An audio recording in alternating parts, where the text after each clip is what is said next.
శ్రీ గురుభ్యో నమః. రమణ భగవాన్ పలికిన అమృతవాహిని. మనం ఎన్ని సవాళ్ళను మోసామో, శరీరము నేను అనే తలంపు ఎన్ని సవాళ్ళను మోయిస్తుందో. మనస్సు నశిస్తే మాట నశిస్తుంది, దృశ్యము నశిస్తుంది.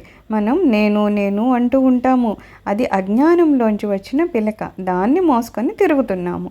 దుంపలో నుండి అహంకారం లేకుండా ఉండలేదు. అజ్ఞాని జాగృత అవస్థ మాత్రమే నిజము అనుకుంటాడు.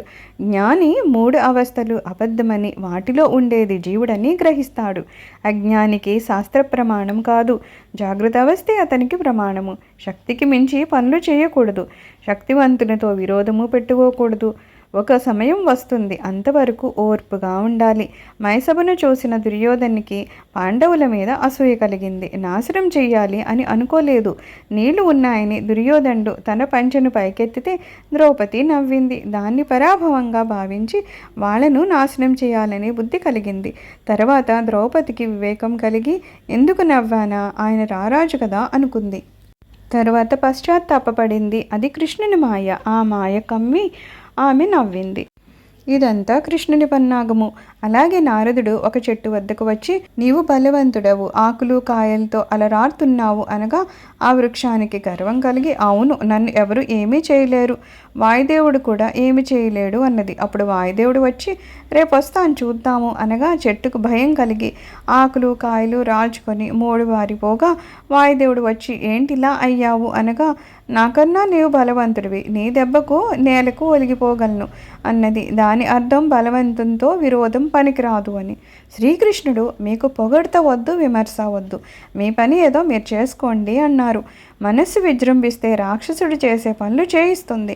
పరిస్థితులు మనకి అనుకూలంగా ఉంటే అది భగవంతుని అనుగ్రహమే. కానీ మన తెలివితేటల వల్లే సఫలత లభించింది అని గర్వంగా అనుకుంటే అదే అహంకారము. కర్మ మార్గం మంచిదే, కానీ మనము అంతఃకరణ శుద్ధిని గ్రహించాలి. లేని దానికి కాలంతోనూ కర్మతోనూ సంబంధం ఉంటుంది. ఆత్మకు వీటితో సంబంధం లేదు. మనస్సు అనేదాన్ని మాయతో తయారు చేశారు. ఉన్న వస్తువు ఉన్నట్లుగా కనబడకపోవడం వల్లనే అనేక రకాలుగా కనబడి మాయ ప్రారంభమవుతుంది. కామము, క్రోధము వేరు భావన వలన వస్తుంది. వేరు బుద్ధి, మాయ, అహంకారం లేని వానికి కర్మలతో పని లేదు. మన మనస్సు పరిపరి విధాలుగా ఎందుకు పరిగెడుతుంది? లోపల ఉన్న ఆనందం దొరకక. మమకారము వేరేగా ఉంటుంది, ప్రేమ వేరేగా ఉంటుంది.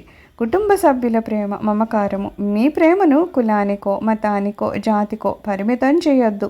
సూదిదారం చేసి పనిచేయొద్దు. మనస్సు సూది లాంటిది. ఐక్యత దానికి ఇష్టం ఉండదు. జ్ఞాని ఏ ప్రాంతానికి వెళ్ళినా స్వతంత్రంగా ఉంటాడు. మనస్సు లేని వానికి జన్మలు లేవు, చూపు లేని వానికి దృశ్యము లేదు. శ్రీకృష్ణుడు, మాయ నాది, నా మాయను నన్ను ఆశ్రయించకుండా ఎలా జయించగలరు అన్నారు. విమర్శలకు కారణం అసూయ. రజోగుణం ఉన్నవాడు సంపాదిస్తాడు, కానీ లోభిత్వం ఉంటుంది. సత్వగుణం ఉన్నవాడు జ్ఞానం సంపాదించాలనే కాంక్షతో ఉంటాడు. అహంకారం వలన అపకారం ఎక్కువగా ఉంటుంది. వినయం వలన ఉపకారం వచ్చి తీరుతుంది. సంపాదించడం ఒక పనే, దాన్ని మరొకరు తగలేయడం కూడా పనే.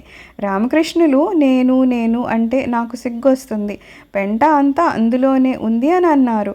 చెరుగ్గల్లో రసం తీసేస్తే పిప్పి ఎలా ఉంటుందో, బ్రహ్మానుభవం పొందితే ఈ లోకంలో ఉన్న రూపాలు అన్నీ అలా కనిపిస్తాయి. నామరూపాలు మాయ ఆడుకునే ఆట మాత్రమే. మాయ ఎలా ఉంటుంది అంటే, ఈ మాయను వదిలించుకున్నాము అంటే ఆ మాయే మరో రూపంలో వ్యక్తమవుతుంది. ఆ గోతుల్లోంచి బయటికి రాలేము. దానికి ఈశ్వరుని దయ కావాలి. దేహం నేను అని అభిమానపడేవాడే జీవుడు. మన మనస్సు ఊహించిన ఊహే అహంకారము. వాసన తెచ్చి పెట్టుకోవడం తేలిక, పోగొట్టుకోవడం కష్టము. పండితులు, ధనవంతులు ఏ క్లాసు జైల్లో ఉన్నవాళ్ళు, చదువు లేని వాళ్ళు బి క్లాస్ జైల్లో ఉన్నవాళ్ళు, ఇద్దరికీ జైలే. ఏ క్లాస్ జైలు వాళ్ళకి దోమతెరలు, ఉదయం ఇడ్లీ కాఫీ ఇస్తారు. బి క్లాస్ జైల్లో ఉన్న వాళ్ళకి గంజికూడు. ఎవరి మనోపరిధిలో వాళ్ళు బాధపడతారు. జ్ఞాని స్వేచ్ఛాజీవి. మీ గురించి ఇతరులు ఏమనుకుంటున్నారు అనేది అహంకారము. మిమ్మల్ని పొగిడినా విమర్శించినా మీ గురించి మీరు వివేకంగా అంచనా వేసుకోవడం ముఖ్యము. తలంపే భేదాన్ని సృష్టిస్తుంది. జగత్తు, జీవుడు, ఈశ్వరుడు ఒక ముద్ద అయితే కానీ భయం పోదు. మనసు ఉంటేనే కష్టం వస్తుంది. మనసు లేకపోతే రాత్రి లేదు, పగలు లేదు. నీకు నిద్రలో ఏదీ లేదు. మనస్సు రూపాన్ని పట్టుకుంటుంది, రూపం లేని దాన్ని పట్టుకోలేదు. మమకారం కూడా అలాంటిదే. గుర్రాన్ని నీటి దగ్గరికి తీసుకొని వెళ్ళి నీళ్లు త్రాగమంటాము. అది త్రాగకపోతే మనం ఏమీ చేయలేము. కొందరిని సుఖపెడదామన్నా వారి బుద్ధి సరిగ్గా లేకపోతే వారు సుఖపడరు. వారి బుద్ధి సుఖపడనీయదు. శరీరం చేసేదానికన్నా మనసు చేసే పని వల్లనే ఎక్కువ అపకారం జరుగుతూ ఉంటుంది. చిన్న విత్తనంలోంచి కొమ్మలు, రెమ్మలు, ఆకులు, కాండము ఎలా వచ్చి పెద్ద వృక్షం అవుతుందో అలాగే కామవాసనలోంచి కోపము, అసూయ, ద్వేషము ఇలా పెద్ద మనసు వచ్చేస్తుందన్నమాట. మనస్సు అనేక కల్పనలు చేస్తుంది. నీవు ఏదుగా ఉన్నావో దాని తాలూకు బుద్ధిని నీకు కల్పించనివ్వదు. అదే మాయ. మన అభివృద్ధిని ఇతరులు ఆపేస్తున్నారు అనుకుంటాం. అదే మాయ. మనలో సూక్ష్మ శరీరం ఉంది. అది మన కళ్ళకు కనిపించదు. అది ఒంటరిగా ఉండదు. ఇంద్రియాలను జత చేసుకొని ఇష్టాలను అయిష్టాలను తీర్చుకుంటూ ఉంటుంది. ఒకరికి ఉపకారం చేస్తుంది, మరొకరికి అపకారం చేస్తూ ఉంటుంది. ఎంతసేపు కోలాటం ఉండాలి. ఏవో గొడవలు వేసుకుని తిరుగుతూ ఉంటుంది. మీరు పాట బాగా పాడారు అంటే లోపలికి తీసుకుంటుంది. మంచి పనులు చేయండి, నా జోలికి రాకండి అని చెప్తుంది. నిప్పు ఈ సూక్ష్మ శరీరాన్ని శ్మశానంలో కాల్చదు. ఆత్మజ్ఞానమే కాలుస్తుంది. మనకి అనుకూలంగా ఉన్నవారిని మంచివారిగాను, మనకి వ్యతిరేకంగా ఉన్నవారిని చెడ్డవారిగాను అనుకుంటాం. దానికి కారణము స్వార్థము, వ్యక్తిభావన.